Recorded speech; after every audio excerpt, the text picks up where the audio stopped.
Here we go.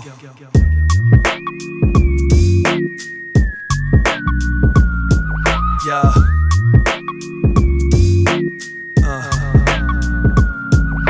It's time to listen up because this show's about to get you right. Settle in cause you be tuning into what jiu-jitsu life. Getting to the nitty and gritty of what the game's about. What it's really like when you get paid to fight and train for bouts. Turn it up, turn it up, turn it on louder. About to drop some knowledge, yo, it's Drew Dominguez, Shawn, Fowler. About to give it to you straight, y'all, no filler. Pulling no punches, really couldn't get no realer. I'm a flow spiller, recognize that no one's illa. Keep it locked right on this episode because it's gonna be killer. Elite technique with the flows to get you hyped. I thought you knew with Shawn and Drew, the crew of a jiu-jitsu life.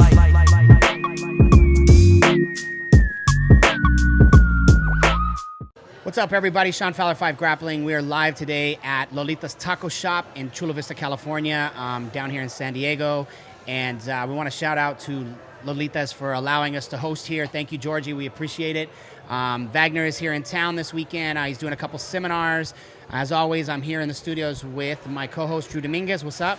Another beautiful day, man, except for the sunlight coming in through these windows. Yeah, our lighting's man. going to be bad today, but we also have the ever so talented Vagner Rocha. How are you today? I'm doing great, guys. Thanks for having me. Thanks for reaching out to me and getting me here to participate. You know? Nah, we were trying to get you at ADCC too. We wanted to do a lot of things at ADCC, but unfortunately time just didn't permit, and it's too fast paced and just all these other things. But we're super excited to have you here today. We want to talk to you about a few things and see what's going on in your neck of the woods, and maybe pass on some information to others. So what do you got? Well, you brought it up, ADCC. Let's talk about that for a second. You know, you've been going at it for 10 years at ADCC and finally made it to the finals match, correct? Yeah, that was the first time I've been to a finals match, and I came up short, but you know what? I feel like every year I've progressed a little bit, and every year I've gotten a little bit closer, and this year was one of the biggest steps I've taken in that competition, and you know, hopefully in 2 years from now I'll take that next step that I missed this year. And well, it took Tankino 5 times, so you know, look, I mean, exactly. And the truth is that a lot of people 10 years ago, I remember you going back 10 years, 2009, and I was like, who's this guy, man? This dude's legit. Him and Enrico Coco, man. And I talk about you two specifically because you two were hot names back then, and a lot of people didn't know who you were. And they're barely, like now, they're barely catching on to you 10 years later. Even Jason Manley, that was another one that stands out in my mind. But 10 years ago, people didn't really know who you were. Now you're a hot item to them. They don't even realize. Yeah, it's, you know, people think you just pop up and you just get lucky and you end up in these scenarios and these opportunities just appear it's a long out of time nowhere. coming. It's a lot of hard work, a lot of progress, a lot of ups and downs, a lot of, you know, grinding away to put your name on the map, you know. So that's what I've been doing. Not just your name, but the whole sport as a whole. It wasn't, 10 years ago you weren't talking about jiu-jitsu as we are now. Yeah, jiu-jitsu has evolved a lot. I still feel like it's in a stone age, but it's come up a lot from where it used to be to where it is today. You know, it's the growth is tremendous, and I still feel like it has so much more to grow because it's such an amazing sport. Oh, I agree. You know, So, how would you compare your first ADC trials 10 years ago? Yeah. To this past trial, the past championship. Well, the first trials I did was in New Jersey, and it was in 2009 or 10. 9. Yeah, I was in Newark, New Jersey, and it was in a high school with high school wrestling mats, and there was close to about 70 people in my bracket for the trials, and it started like at 9 a.m. and on a Saturday morning, and it just ran like crazy, and it was, sort of like a, high school wrestling tournament, you know what I mean? It was nothing, for sure. nothing like trials. it was. Trials is nothing extravagant, that's for sure. Yeah, No, for it was very, very poor, let's say, and not because it was, nothing. It was what everybody else was doing. It was exactly what the world was, where it was at. Where jiu-jitsu was at that time. And it wasn't like it was an easy tournament because it was stacked. In my ADCC trials, first ADCC trials, guys like JT Torres was in it, Gary Tonin was in it. There was a lot of big names that were competing, and it was a lot of growth in comparison to this event that we just experienced now. This event was, it was on another platform. It was like beautifully ran. You know, it had a lot of eyes on it. It had a lot of audience. It had a lot of opportunities for people to shine. It was, you know. What did it feel like, you know, being on the biggest stage like that, you know, the Olympics of Jiu-Jitsu? What did it feel like to come out and see 4,000 people sitting in front of you and being able to compete for so many fans? Not only that, but the hundreds of, I mean, there was thousands and thousands that watched it worldwide. You know, I don't know what our actual numbers were, but, you know, it was international. That wasn't just a local type of thing. That was an international gig, you know? So many eyes. It was exciting. You know, it's exciting to see jiu-jitsu at that level. You know, for me, I've experienced things like that in the prior. You know, I've fought in MMA, and I've been in stages where there was, you know, close to that many people watching the event. But MMA is another animal. And, correct. You know, but jiu-jitsu is, to me, is what I love, and it's what I've loved since day one. Since the day I experienced it the first time, I was like, what is this, you know? And to just watch it take that step in that direction, and have so many people that don't know what jiu-jitsu is start to learn what jiu-jitsu is because of experiences like those. It's gratifying, you know. It's gratifying to be a part of it and to experience it and to watch it grow like that. It's incredible, you know. And to know that I was a part of it, you know. History, yeah. History for sure. A legitimate legacy. You know what I mean? Yeah, you mentioned MMA. You had a pretty successful career in MMA. Why did you step away? I didn't step away because I wanted to. And every once in a while, I still kind of get an itch. I'm like, man, I could still do this, you know. Like, I watch you guys fight, and I'm like, I could very well, you know, be a part of still fighting. But MMA is so taxing, and it's such a dangerous sport. You know what I mean? It's awesome because it's as real as it gets, but the reward and the benefit, it just doesn't add equate. up. Yeah, it doesn't add up. You know what I mean? Like, you know, if I go in there and I get kneed in the face and I break my face like some guys have, you know, like tomorrow I have to deal with that, and then 5 years from now I still have to deal with that, and there isn't going to be any repercussions because of that. You know, what I put out there isn't going to relate back to, you know, to life. It isn't going to help me anywhere in the gym. It's not going to help me with my personal life. It's going to help me with nothing, you know. And it's scary, you know, to know that you could get hurt at that level and not have, you know, a backup. Long term. Yeah, that backup and long term. I guess you could say something that would equate to long term taking care of me in case I can't do something else. You know what I mean? You know, jiu-jitsu isn't that dangerous. You know, where if I do get hurt seriously, I won't. You know, it will end my career. You know, jiu-jitsu, you get hurt basically because you don't want to tap. That's how I see it. You know, people get hurt for the most part. Yeah, they don't want to tap, and they get hurt trying to not get tapped. So, you know, jiu-jitsu, you tap, you're done, you move on. You know, you go to the next battle. But you know, and it's fun, it's simple, it's not as dangerous. You know, and now it's becoming professional. Right now, it's the first time in my whole life that I've been a part of jiu-jitsu that I'm actually looking at it and going, man, you can make a living off this. If you calculate the amount of times you fight a year, you could maybe live off this, you know. And it's a lot easier. I think this is another thing. Being around MMA since its infancy, since '98, and launching the show that we did in 2002, and being a farm league, you know, basically for the UFC with WEC as well as Total Combat, I think jiu-jitsu is so much easier to actually be able to. Why is my battery saying low right now? There it goes. I just fixed it. I think it's easier to maintain the long-term training abilities because it's not as brutal on your body. MMA is very, very tedious, and it's grueling, and it just destroys you all day long. You know, the constant sparring and the kneeing, the elbowing. It's okay. You can bring food. That's fine. Food. Yep. The chips are right over there. Thank you. That's all right. Here, the napkins. Thank you. And the burritos are coming out, okay? And then small carne fries with no guac. That's me. Thank you. Yes. Enjoy. Oh man. Is that good? Is that one yours? Yes. They say the fish taco, they didn't have the shell Okay. taco. If anything, I'll just bring it. They're doing a burrito. That's fine. All right, guys. Sorry, we were waiting for our food to come out. It just arrived. I like soft tacos anyways. Man, So that looks good. we're testing the food, and Have some, man. Have some. This is one of my favorite taco shops, by the way. But your favorite. It should be your favorite. It is actually. It is Should my be very your favorite. Actually, I'm not gonna lie. I should probably own stock up in this bitch because I'm here so much. Georgie, I owe you. You owe me stock up in here already. So no, but the truth of the matter is that. Yeah, the answer to the question he asked was, why did I walk away? And I didn't walk away because I wanted to. I walked away because the opportunities in jiu-jitsu started to create.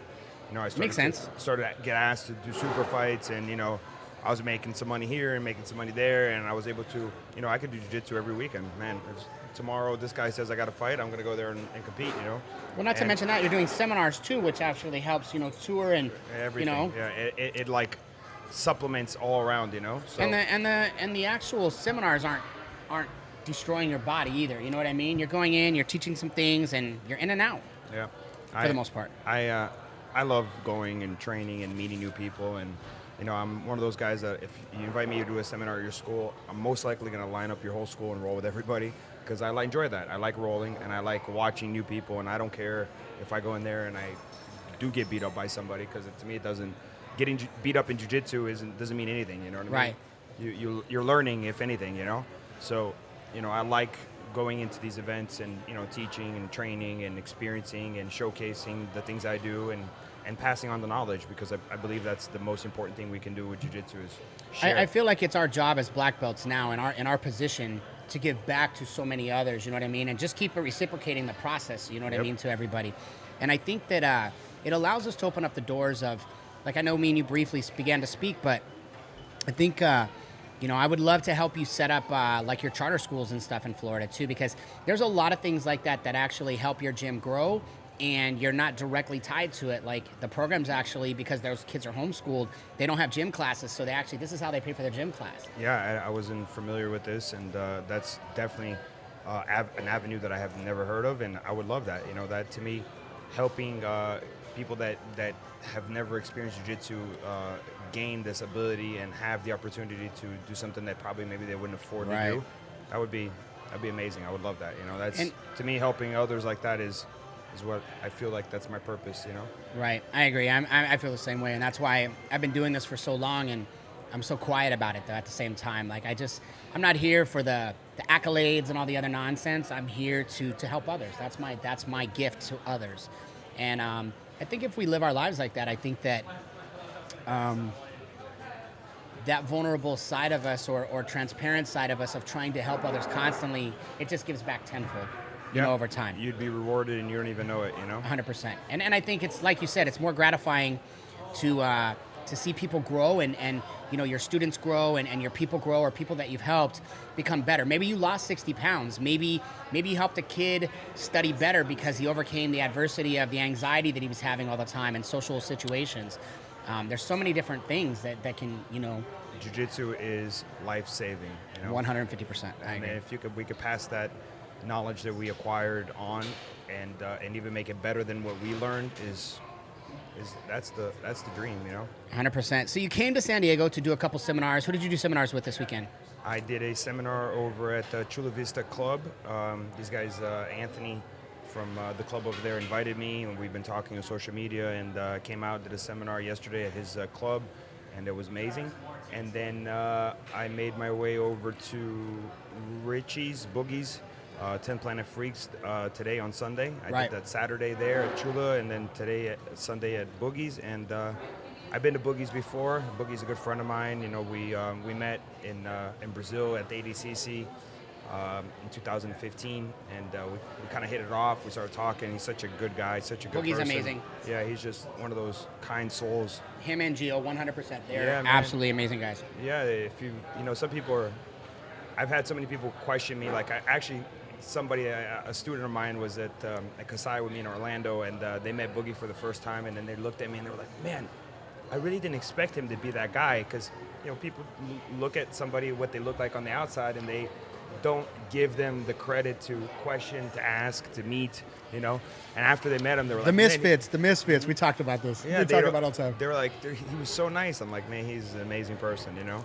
So sometimes, you know, people judge others by their covers. Yeah, they judge others and they don't even know them, you know. And I get that a lot because of, especially in competition, you know, people watch me fight and they're like, man, that guy's a jerk. And I'm like, man, you know, a fight is a fight, bro. You know, don't judge me by how I fight. If you meet me in person, you're gonna feel a whole other way about me, you know. But fighting, you know, it's me or you. Part of the process. Yeah, it's part of the process. Like you said, first time I met you was at ADCC, and you were, you know, aggressive. You were wound up. You're competing. You were fighting. You know, what do you my expect? job. Yeah. What do you expect? I mean, now you seem a little laid back, relaxed, and you know, it's not the same as when you compete. But when you do compete, how does it feel stepping on that mat like at ADCC? You know, the bright lights, all those people around. If you flip a switch, or do you just walk out there? I have a switch. I have a switch. You know, I've learned to control it and use it in my favor. You know, I'm very game. You know, mentally and physically. You know, I'm getting older and I'm smarter. I feel like I'm getting older and smarter and better than most. You know, and because I know how to use that, I know how to use my mind really well. And when I get into matches, I'm in control of the match the whole time, mentally, physically. You know, I may win a match, or may lose a match, but for the most part, I'm always satisfied with my performances. You know, because I know what I did and what I didn't do, and what I could have done and what I should have done. And you know, like this ADCC, I had a great run. I felt like I did the whole tournament, and I followed pretty much my whole strategy all the way until the last 3 minutes of the match that I lost.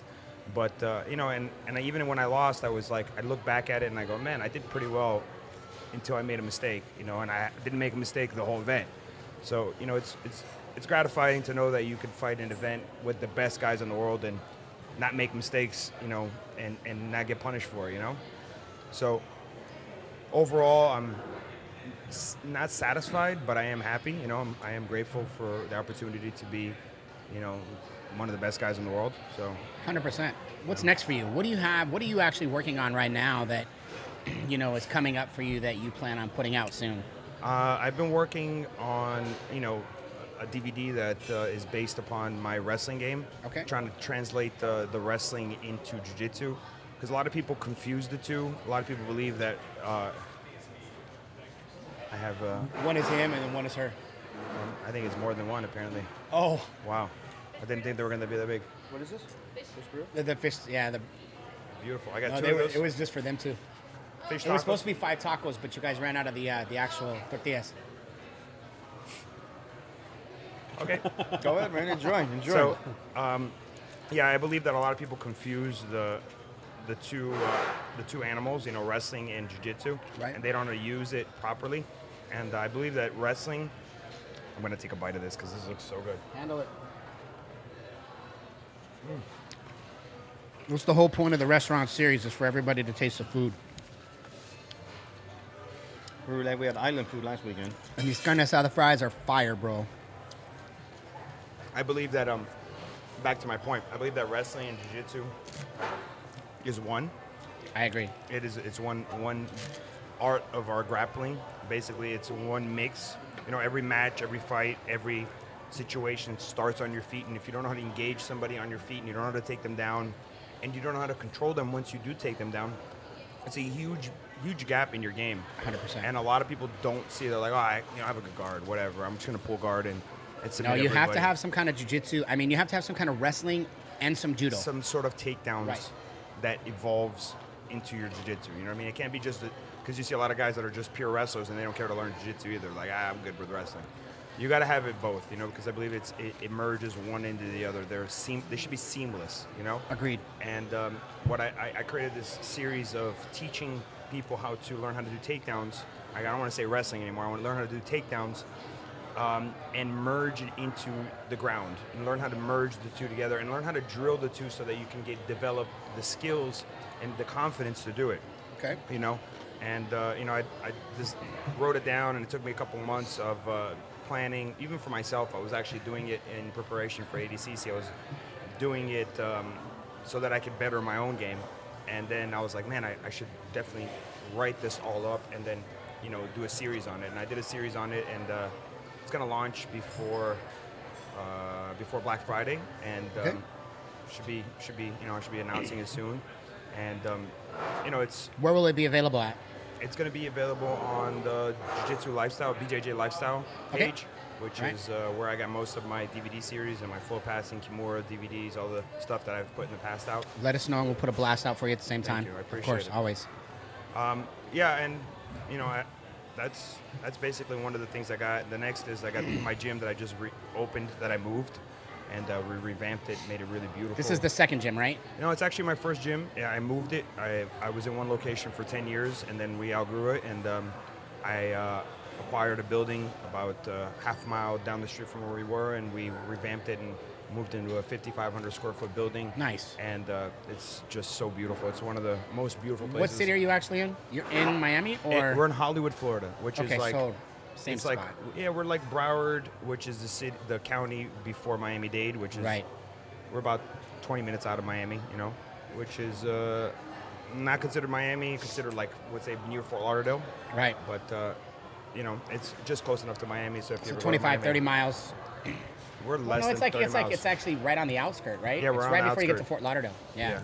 Do you do the teaching there? Do you teach the kids I classes teach. and everything? I teach adults? almost every night. You know what I mean? Unless I'm out of town, like I am this weekend. You know, I won't teach Saturday, but I taught Monday through Friday. You know, mornings, nights.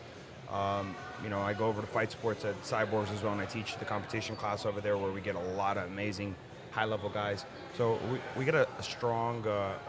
How many team. black belts do you have on your staff now? In my school, I have like close to 10. You know, on my staff, I have 2 that are in rotation with me in teaching. You know, and they're young, really good guys that are consistently helping me train and even helping me evolve my own game by staying, you know, pursuing me and questioning me and poking at Of me course. and making me better. That's what and- makes it. That's what yeah. makes it the best. Yeah. So, yeah, I'm blessed, you know, with finding good people and keeping them around and just trying to help everybody. You get a chance to chat to train with Cyborg regularly still? Oh, we do. We train a lot. It's not fun for me. What do you think of his ADCC outcome? Let me chew and think about that one. Are you trying to hold back? No. No, I even I love Cyborg. Cyborg's been, you know, it's been a hard. I've heard a lot of things be said over the last few weeks. You know what I mean? And But just think about it. Okay, we had Mike Perez on here last weekend, and he had a little controversial loss, in my opinion. I mean, the rule set is different. ADCC rule set is different, and I think Cyborg, for the most part, was the aggressor. Nicky Rodriguez did escape from a couple things, but I don't think he was attacking like Cyborg was. And you know the rule set better than anybody. You've been there for past 10 years, so yeah, I just think that Cyborg should have came out with that W. I agree, you know, and I might be biased by saying that, but, you know, ADCC's always favored the wrestler. And the guys that are running the event, they totally favor the guy who's on top. And if you're not aware of that and you're not pushing the pace to make that guy who's on top completely uncomfortable and out of balance and on defense the whole time, like, and it's not just for a minute, it's like the whole time. They need to be, it can't even be a close match where maybe you attacked a little bit and the other guy attacked a little bit, or even the guy attacked a little bit and then you attacked a lot, because they give the advantage to the guy on top. And it's sad because it's, you know, that's not exactly what I would consider grappling, right? I'm not going to say jiu-jitsu because jiu-jitsu would probably favor the guy on bottom. right. I'm going to say grappling because grappling is a wrestling, judo, all the arts of ground, right? I believe that you have to look at the aggressor to judge who's winning, not the person who's on top, you know? And in that match, you know, Cyborg was definitely the aggressor. I love him. He's my brother. And I told him, I'm like, man, you should have pushed it just a little bit more. And you know, you have to understand, because you have to understand his side too, you know, and say, you know what, you know, maybe if he did push it a little bit more, he exposed himself, you know what I mean? Who knows what could have happened, right? But long story short is, those guys all weekend long were favoring a lot of people. And I'm not going to point fingers, you know, I'm not going to say they were favoring these guys or that guys. They were favoring some people, you know, and they were favoring people that they were watching on social media. You know what I mean? There is a stream of bias videos and interviews, and you still watch, you know, the main source of interviews. It's a lot of basically the same people, same faces. You know what I mean? Right. And that adds on to the judges, the judges are watching the same thing we're watching. They're aware of what's happening. They're aware who's the favorites. They're aware of who's more popular. And when you're more popular, you're going to have the chances of coming out with It's with so a hard. lead. Like, I think on the other side too, and being a referee, unfortunately, is a very horrible job, man. No matter what you do, it's a horrible job, man. Refereeing is like one of the most underappreciated positions that you could possibly have in Horrible. life. Yeah. If you've never been a referee, you try it once and then you'll go, F this. I don't want to do this ever again. I quit before I get started. And it's crazy because that situation right there that we're talking about, or just various situations, it's really hard because Perez was on top most of the time. Perez was, and he was pushing the pace, and Wardzinski beat him, from the bottom. Same, it was almost the exact, it was like Cyborg and him flipped, you know what I mean? Yeah, exactly. Yeah. And it's really hard to understand, because from the referee point of view, you got 5 refs on the panel, man. You know what I mean, at Worlds. So it's not like it's one person saying it. It's a unanimous decision across the board. So that makes it really, really, or a split decision between the refs. I believe they were making up a lot of rules as they go. There was things that were being done. Like I'm going to give you an example that I even hate saying it, but I'm going to say it just because it's been stuck in my chest. Okay. In my match with JT, when I made a mistake and he started escaping towards my back. If you go back and watch the match, you'll see what I mean. In majority of the matches, people were fighting out of bounds, right? Mm-hmm. Correct. People were going out of bounds and they were fighting, right? There was no stop in the match when it hit out of bounds, right? Like the Felipe Pena and Galvan, right? They went out of bounds a bunch of times. There was a bunch of scenarios when people were out of bounds and there was no stopping. In my match with JT, when he started making his way to my back and I was pursuing to escape him, we were on the mat and they stopped us. They stopped the match in the middle of the next mat. We weren't off the mat. I didn't understand why in the middle of my transition to try to escape, they stopped me. Right. And then when they stopped me and reset me, he reset me differently. And when I went to say, hey, I wasn't like this, he's like, I know who you are. I know how you act. And I'm like, wow, that's straight bias. Like he just basically said, I don't care what you think. I'm going to put you right back where I feel is where I think I saw you. Where I think I saw you, exactly. Or where he wants to put you. And if you go back and watch it and you screenshot from the minute I stopped to the minute we reset, it was totally different reset. And you know what? I'm not stealing anything from JT. He got my back, and he was already on my back when I was trying to escape. Right. But maybe if I'd escaped, who knows? Maybe I'd created some sort of opportunity for me to come out and win the match. But I wasn't given that opportunity because I was taken from that opportunity from that exact point. And back to the referees. Those guys have been in that game for such a long time.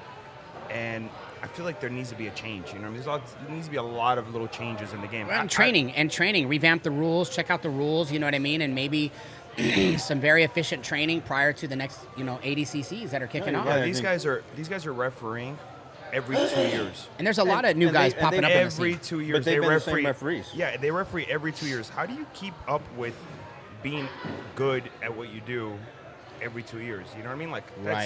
Like. Makes sense. You have a valid point. I don't think training would help. point. I think just bring in some new, fresh referees. I think so too. Bringing in some new, fresh faces, understanding the rules, and being. I saw some new faces. Like Tom DeBlas I saw involved in there. I was like, wow, look, that's a new person. Right. I never seen him, a part of this until maybe he did the trials once, and now he's kind of learning the rules. It's good to see new faces, but there needs to be a big changes because this event is amazing. It is. There is no better event. There was no bigger event. There was no more energy set than this event that just happened. So you see a lot of guys getting gypped on the rules, and a lot of matches. I mean, there was a match with Lucas, You got a the Hulk. You got a little guacamole on Do there. I? There you go. There you go. Just go. Lucas, Hulk, and Patrick Gaudio. I don't know if you guys have caught that. They fell out of bounds They as fell out of well bounds. with a double leg, and then they were reset back on their feet. Right. What is that about? Some people fell out of bounds on takedowns and came back in the same position. Some people came back in a different position. Some people didn't come back in the same position. Like the rules are just whatever they want to do. You know what I mean? Right. Like that's there's got to be something. There's got to be a fix in that. You know what I mean? Totally understood. Yeah. So I don't know. Like I said, I don't want to say there was bias towards certain people and certain teams and certain guys, but it's hard to say it wasn't. Right. No, totally understood. And I think that's something that we as being who we are involved with ADCC, you know, we go back to the board and we say, hey guys, you know, maybe we can implement some new things, you know, and I think another big thing that's going to be implemented here coming up, we're working on it'll probably be weight classes for women. The girls really get hit. You know, well, and it's I'm hard surprised because they've been so quiet. It's hard because, you know, they haven't, you know, the women's jiu-jitsu scene is exploding finally. You know what I mean? But it's taken a long time to get where we're at. And even though it's finally coming to a point of explosion, it's really difficult because the women are screaming for it, but more often than not, the women don't show up. You know, they want to support women's BJJ, but it's so limited in the amount of women that are showing up. So, you know, you do a bracket. We actually kicked off and we said that we were going to do an all-women's tournament here in January, here in LA. And it's for all the soccer moms, you know what I mean? The moms, the ones that are, you know, sitting at jiu-jitsu day in and day out, but they're training, you know, come out and train, you know what I mean? Come and compete once, you know, once or twice. Fill those brackets up. Come and share the mat with other women and just feel what it's like, you know what I mean, for once. And then you won't sit back and debate, you know, whether or not, oh, you know, we should be getting paid for this too. We should be this, we should be that, because I seen the call for women and equality in jiu-jitsu, but the truth of the matter is that pay has been pretty equal for women over the last couple of years. You know what I mean?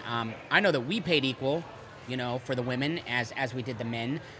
You know, and there's also obviously a lot of other variables that go into that. You know, how many social media followers you have, how active you are, how high you are in the game. You know, there's a lot of elements that go into it, just like any purse structure, you know, for any pro athlete, period. And I think in today's modern jiu-jitsu, we can honestly I think we can all say that, you know, the two highest followed women jiu-jitsu athletes are Gabby Garcia and Mackenzie Dern. Yeah. 100%. Yeah, you know, and I think the third one is fighters is what you're saying, right? 100%. Jiu-jitsu, as jiu-jitsu fighters, yeah, 100%. Mackenzie's got such a following, yeah. Oh, a huge following. And then the third one would be Claudia Doval. You know, Claudia's got a pretty huge following too. She's at like 140,000 or 125,000 followers. Or so something. then where's Bia at? Bia's at like 75,000 no, Bia just hit 140 actually. Bia just hit 140,000. So she's got a big following too. So Bia then how do Mosquito. you know, over the past 10 years, you've seen jiu-jitsu grow to where it is today. How do you make it mainstream enough to where people can get paid to make jiu-jitsu, to make a living off of jiu-jitsu? Because right now it's still in its infancy. Right, you know what I mean? Last year you stepped away from combat jiu-jitsu because the pay wasn't right. Yeah, it was. You know, it was basically being asked to fight for free, and I was like, man, I just get to California alone, I got costs. You know what I mean? Yeah, like, that's a $600 plane ticket. I mean, how do we make it possible for someone to make a living? And it's hard. And I look back as a promoter itself. You guys have a responsibility to make money as well. You have to make sure that you're not just digging in your pocket and then end up in a scenario where you're like the rest of these events that disappear. You know what I mean? Like you just paid a bunch of money to a bunch of athletes and you got nothing in return. You know, there's got to be what's the word, the letter in return? Return on investment. Yeah, return on investment. Yeah, there's got to be, and there isn't, because one, like you just said, you put an event for girls or you put an event for adults and people don't show up. People don't support. Right. People don't care. You know, like, you know, I was at ADCC in Barcelona and there was like a handful of guys in the crowd. Like, bro, this is the biggest event in the world. And I was looking around, I was like, there's empty seats everywhere. You know, and this event's spending, you know, hundreds of thousands of dollars. Right. And there's not even an audience, you know, like, it's sad, you know. What like would you recommend? I mean, I recommend to make it mainstream. I mean, what would you recommend? I recommend it. Truthfully, honestly, jiu-jitsu needs to hit television. It's the only way jiu-jitsu will change. The way jiu-jitsu will change, and I so think that we can make jiu-jitsu like mainstream. Mainstream. Like when we were kids, we watched Bruce Lee and we're like, oh, I want to be a karate. 100%. I want to be a Thai Kung Fu guy. Chuck you know what Norris, I mean? yeah. Yeah, you know, Chuck Norris. You know, you watched that back in the day and you were like, oh, I want to go kick a board. You know, like that was because they saw martial art and they thought that was the real deal, you know? Right. You know, now the UFC has done that. You know, the UFC has helped humongous gap in in the organization. You see a lot of schools, jiu-jitsu schools, focusing in on MMA because if they figure they focus in on MMA, they could steal some of that, you know what I mean? And they can get people in the door because, you know, most traditional martial arts don't have that in for fighting, you know what I mean? Agreed. And jiu-jitsu does have that, but the gap isn't there yet. The gap needs to be closed with jiu-jitsu hitting television, and I don't see that happening anytime soon because the rule sets and the time limits and the matches, it's boring. You know, Maybe, And I I guess we think- start with who wants- the unified rule list. who wants maybe? who Who wants to watch a 20-minute match with nobody subbing each other? You know what I mean? Who And wants to nobody watch- working until the last 2 minutes. How about the guys who just take guard and play 50-50 for, you know, like 20 minutes. Yeah, Or God, 18 minutes. Yeah. Maybe I get it. Maybe we develop a unified rule set and go from there. That's hard, you know. And You that's got- you hard got- because you got everybody- guys- everybody has a different format. Everybody you know? has a different format, you know, and even FIVE, you know, we made the rules as aggressive as we possibly can, but the problem is at the end of the day, you got to get people to follow in those subsets of those rules no matter what you do, wherever you're at. And, you know, 5-minute, 6-minute matches, like, you know, all of our matches are 6-minute matches and they're aggressive, you know, and it forces you to be aggressive in 6 minutes because in 6 minutes, if you haven't done work, man, you're out. You know what I mean? Like, you're off the stage. That's it. You're done. Got to go. Bye. You know? A 20-minute match to me doesn't make sense anymore because you're wasting 18 minutes of doing absolutely nothing. You see it all the time. You do. Okay? And then in the last 2 minutes, everybody moves their ass. You know, you see a And- lot of guys like buying time, and they're like, "Oh, I'm winning. I'm gonna win this in the last 3 minutes." Yeah. It's ugly. I think. I mean, I never fight like that. I fight forward the whole time. I'm trying to press. If the other guy's not fighting, it's because he just doesn't want to be in the vault in the game. And I feel like for me, it favors doing that because I don't get tired. No, I like not at pressing all. the heat. I agree. So, but not everybody fights like that because they want to risk the opportunity to lose, you know? Right. So, you can't have a rule set that is boring to somebody. Jiu-jitsu cannot be something that you could put on television and your grandma can't understand. You know what I mean? 100%. No. If your grandma doesn't understand it, then it's not going to be successful. I agree. Jiu-jitsu needs to be on television and your And I Right, think but do you think about it? I mean, did you watch the Nate Diaz fight last night? I did. I mean, I don't think my grandmother was sitting there watching it. You know what I mean? Of course not. No. But then that's where I'm saying jiu-jitsu, MMA is just brute enough that some people get turned off. They're like, "Oh, that's ugly." yeah. But jiu-jitsu isn't. Right. Jiu-jitsu can be just And syndication, just syndication is beautiful there. enough that you can watch it and go, "Huh." Syndication is on now and it's happening. And it's just brutal enough that it's not brutal, right? You're not always seeing the Orlando Sanchez's with blood everywhere. You know what I mean? It's not an every time thing. A bloody nose happens, but it happens in football games. Yeah. You know what I mean? It happens in regular baseball. sports. You know what I mean? That's Basketball, normal it happens stuff. in every Yeah. sport, yeah. So the truth of the matter is like I can agree with the thought process there. The theory is there 100%. Like I have the idea, boys. Let's hear it. I do. I Let's have hear the idea. It's in my back pocket. It's gonna be. was this the tournament that you were gonna do like It- recently, but you didn't end up doing it? Yeah, it's gonna happen this year. It's gonna happen this year, 2020. It's gonna happen. And I'm gonna Fighter's Choice here on my chest, as you guys see. Look, see the brand right there. I know, I see it. This company right here is gonna help me produce it. I already have it, and I honestly, truly believe that I'm gonna change jiu-jitsu. And I've been saying this for a long time, and I'm not trying to do this to get paid. I'm honestly doing No. this because I really want to make it. I have kids. My son is amazing at jiu-jitsu. My daughter loves jiu-jitsu. They both are in love with training. They were at ADCC watching me. Their goal is to one day be, to be the best in the game, And none of that was enforced by me. None of that was pressured by me. That's just me showing them that I love it, and they realize and they learn to love it too. And if I can't pass that to them and guarantee them that they're going to have a future in this sport, then I'm not really being a good parent, And I'm going to guarantee that by trying to change the landscape of the game and put jiu-jitsu where it belongs, put jiu-jitsu in the public's eyes. When can we see that? The plan is sometime next year I'm going to host at least one event, and then in the next couple of years I'm going to try to keep producing it and because I'm getting older. I'm 37 years old. I don't know how many more years I got. Yeah, you gotta show you gotta leave a legacy behind too as well. I don't know how many years I got to. You're 37 years old. You're still one of the best in the world. Yeah, I know, but it's not going to be forever, and I know that. And time will push me out, and when it does push me out, I want to continue to give back. You know, whether it be, you know, At some capacity. yeah, exactly. I want to be involved. You know what I mean? I don't want to be just a guy sitting on the sideline going, "Oh, I used to be that guy." I want to be the guy who goes, "Hey guys, you know, this is what I think. This is how it should be, and this is how it's going to be." You know, and you can't expect anybody to give you nothing. You gotta can go get it. never take away experience and knowledge of the people that were there before you. You know what I mean? And And for I feel like I have a lot of that. For an adequate person to not have a mentor or listen to a mentor, and I mean legitimately a mentor, somebody who's been there that can actually guide you along the way. That knowledge it's unreplaceable. You know, it's irreplaceable, 100%. Because those people that can pass that knowledge on to you help you become a better you tomorrow, 100%. As long as you're willing to accept the communicated message and actually understand what's being presented to you, and at an adequate level, and actually implement those strategies into your life. It's true. It's 100% true. You know, knowledge is passed on, and that's my future goal, is to help change the landscape of the sport. You know, like really take this sport to a new level. You know, Right. When you guys got to look at it like this. When did MMA change Right after it came out of the dark tunnel into what?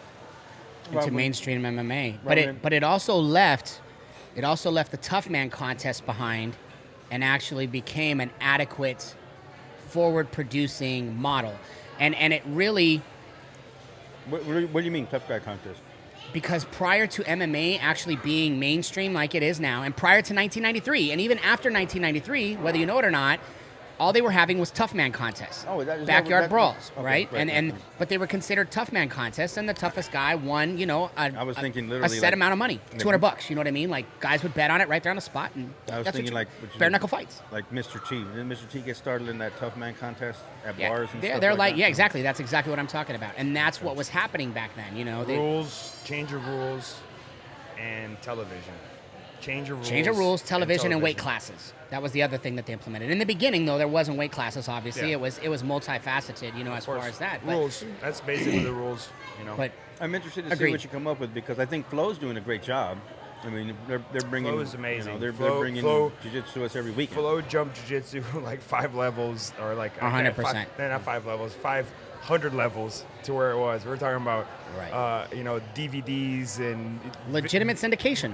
you know, VHS. You know, that was how I studied jiu-jitsu. Now you're like, oh, okay, here's a platform I can pull up. Here's a video you know, really quick. I can pull up, you know, this guy, you know, from 5 years ago, and he fought here. You know what I mean? Like it's just what they did for And jiu-jitsu is shout amazing. out to Budo Jake, you know what I mean? And those guys are pioneers, you know what I mean? I literally was gonna say, you had to go look at Budo Jake's website to get DVDs. 100%. You know? Like that was the before, you know. But Budo videos. and they had the idea then, and you know, they became obsolete, and you know, eventually, Right. you know, the next platform will 100%. eventually the same thing will happen. You know, evolution happens like that. You know, so. You know, even with jiu-jitsu itself, there's been evolution in the sport, and you know, there's been, you know, transcending growth between. Oh, just being able to look at videos. I mean, imagine 30 years ago. There were no videos. People weren't shooting videos in their gym on, you know, there was no YouTube, how about YouTube, that? you know what I mean? Like, everything has just changed adequately overnight. You know, I remember the very first HBO channel that came into play with a little flip switch on your TV, you know what I mean? That was on TV. Yeah, I know. And Select, Mom, we're a little older than you. But it was on TV, a little box. Yeah. And Select You just- TV. yeah. You just flip a little switch and it would kick in, you know? Crazy. But times have changed, and it's came, like you said, tremendous amounts of ability and leaping itself forward, fast forwarding into the future. So, I mean, the next 10 years, who knows where we're going to be at? Yeah, we have the best martial art in the world. I agree with you. We have the best, and it's hard, people don't forget this. We have the best martial art in the world. I agree. At our disposal, you know, and so many amazing athletes and talent to learn from. So I mean, all many day different long. characters, so many different avenues just to exploit that isn't being exploited. You know, it isn't being. And when I say exploited, maybe the word exploit is wrong. It's being exposed, right? Oh, 100%. I mean, Marcelo Garcia online, Keenan online, Buchecha online, Galvao online. I mean, I think Salo and Shanji have the BJJ library. I mean, there's so many elements to choose from, and people that are databasing all of these training, these different training ways, and with so many, BJJ Fanatics is another big one right now, Right. I think that it's really changed the game, the level of people to understand that the common armbar, that there's something more than just the common armbar. You know what I mean? Not that that's not effective, but there's 100 ways to get that armbar too, not just only one way. There's a million different ways to finish it, get it, produce it. 100%. Set it up. It's the game is, like I said, it's just a matter of time before we take that giant next leap. Oh, 100%. I think we're pretty close to the tip right now, and of going over that hill. And I think whenever we go on over that hill, the people that are still left standing are just going to explode mainstream. But it's called weathering the storm, because MMA did the same thing. MMA came in and exploded over a few years, and everybody and their mom thought that they were promoters, right? They all jumped on the scene. Oh, we're going to make $1 million. Everybody spent a whole lot of money in MMA. They spent a whole lot of money, and poof, they were gone. And jiu-jitsu is the same exact format right now. People are jumping on the scene. There's tournaments everywhere. Everybody's got a tournament now. They're all over the place, and you're going to see in a couple years, poof, they're going to be gone too. It's part of the process. And everybody thinks they're going to make $1 million doing this, and none of this shit is easy. No, it's not. None of it is. If you're coming in with the mindset that you're going to be rich, then you're in the wrong business. Place. Yeah, you're in the wrong business, 100%. Like I said, that's not my goal. My future goal is to help change it. So hopefully I can make this happen one day, and we'll look back and be like, remember that day I told you? I told you, man. I told you. All right, man. Well, let's go ahead and wrap this up. We appreciate you for being out here. Why don't you tell everybody where they can find you on social media? Vagner Rocha _VRMA is my Instagram. Vagner Rocha, my first and last name, is also on Facebook. And I don't really use Twitter, so I do have one, but I don't use it. And I don't think any of us use it. yeah, it's not. I don't even understand the language that's happening there. Yeah, I'm with you on that one. And then I have a social media page for my school, which has a lot of material. Okay. I have a YouTube page for my school that I share a lot of jiu-jitsu material. So if you're interested in learning a little bit from me and you're curious about what I'm doing and how I'm doing it, you should check it out, because I'm always sharing little things and trying to spread the knowledge. What if they want to get in contact with you for a seminar hosted by you?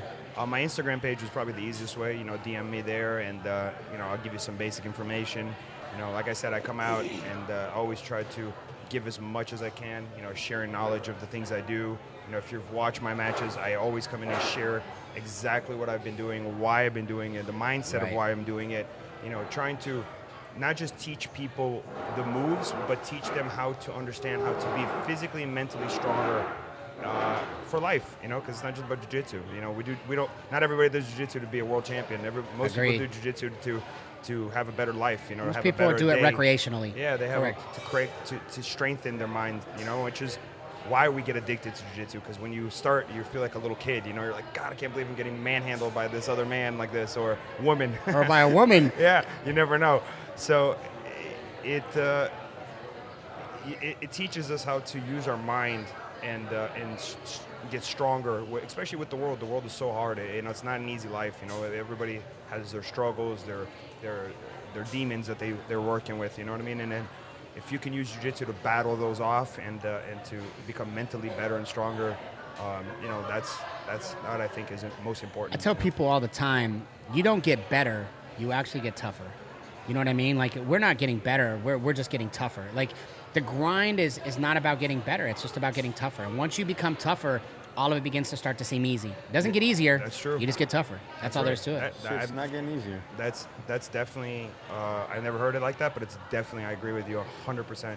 That's definitely something I would like to share with my kids, because that's not my kids itself, but the kids in my school. 100%. It doesn't get easier. We only get tougher. Yeah, you only get tougher. That's right. And the world, unfortunately, is a very dark place, and it doesn't care about me or you and our success. 100%. It's what we go out and make of it, and our adversity leads to where we are, or our shortfalls lead to where we are. So all in all, it goes hand in hand.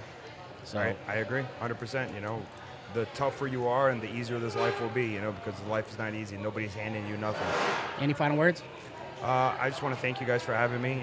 Thank you for, helping me and keeping up with my career, and you know, giving me this opportunity to sit here and reach out to our public, you know, our people. I appreciate it too. Great, What do you got? thank you. No, appreciate your time, man. Thank you. Thank you, guys. How was the food? It was How your burrito? amazing. This restaurant is definitely. There's none of these in Florida. Maybe you guys, the owner here, you guys got the Georgie, we connection. need a Lolitas in Florida. Let's Yeah, go. man, bring one to Florida. The Mexican food there's weak. Cuban food is strong though. Cuban food is strong. All right, guys. Appreciate So it, for man. this Thank and you. all of our episodes, check us out at fivegrappling.com. We want to appreciate and thank Vagner Rocha for being in the studios with us today. thank you. We want to send a big shout out to Lolita's Taco Shop for allowing us to host here. Our restaurant series has been pretty awesome so far. You know, we've done an island spot and now the Mexican food. And next week we're going to take it to Barrio Dog. So we'll see you in Barrio Dog next week. sure will. But outside of that, we have a special shout out as well to our sponsors, FIVE365 Media, and also Show Your Roll, Studio 540, and lastly, the 5 Forward Foundation. Outside of that, we appreciate you guys for coming by today, and we'll see you soon. Thank you. We're out. Thank you, man. We would like to thank our sponsors, 5 Grappling, FIVE365 Media, 5 Forward Foundation, 5 Superfoods and Shaved Ice Company, Hono BJJ, and the Fuji Mat Company. Without you, we are nothing. For this episode or any of our episodes, check us out at fivegrappling.com or follow us on social media at 5Grappling. If you're watching this video on YouTube or listening via podcast, don't forget to click the subscribe button below. Thank you for your support. 5 Grappling. Compete, evolve. Real people, real stories, real life, 5 brand.